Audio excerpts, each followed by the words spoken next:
High case, welcome to medico delights. இன்றைக்கி என்ன பார்க்க போகிறோம்னா, சட்டு புட்டுன்னு செய்கிற மாதிரி ஒரு மேங்கோ ரெசிபி தான் கொண்டு வந்திருக்கேன். மேங்கோ ரெசிபினா மேங்கோ ரைஸ் எப்படி செய்யலான்னு பார்க்கலாமா? மேங்கோ ஆஃப் எடுத்து திருப்பி வச்சுக்கோங்க. 4 வெங்காயம் எடுத்து வச்சுக்கோங்க, 4 பல் பூண்டு, ஒரு மிளகாய், ஒரு கொஞ்சோண்டு கருவேப்பிலை. சாப்பாடை வரித்து நல்லா ஃபேன் காற்றுல ஆற விட்டுக்கோங்க. அடிக்கனமான பாத்திரம் எடுத்து வச்சுக்கோங்க. கொஞ்சோண்டு எண்ணெய் ஊற்றி கடுகு போட்டு வேர்க்கடலை கொஞ்சம் போட்டு அந்த வெங்காயம், மிளகாய், கறி லீஃப்லாம் போட்டு நல்லா வதக்கிக்கோங்க. நல்லா வதக்கி பிறகு கொஞ்சோண்டு மிளகாத்தூள், மஞ்சத்தூள் இதெல்லாம் போட்டு நல்லா வதக்கிக்கோங்க. 5 மினிட்ஸ் குக் ஆனால் போதும்.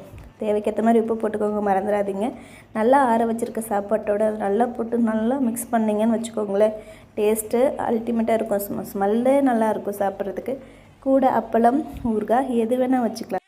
அப்புறம் என்னங்க, மேங்கோ சீசனே போக போது. சட்டுப்புட்டுன்னு ஒரு மேங்கோ வாங்கிட்டு வந்து ட்ரை பண்ணி பார்த்துட்டு எப்படி இருக்குன்னு நம்மளுக்கு கமெண்ட்டில் சொல்லுங்கள். இது மாதிரி சிம்பிளான ரெசிபி வேணும்னா நம்ம சேனலை ஃபாலோ பண்ணி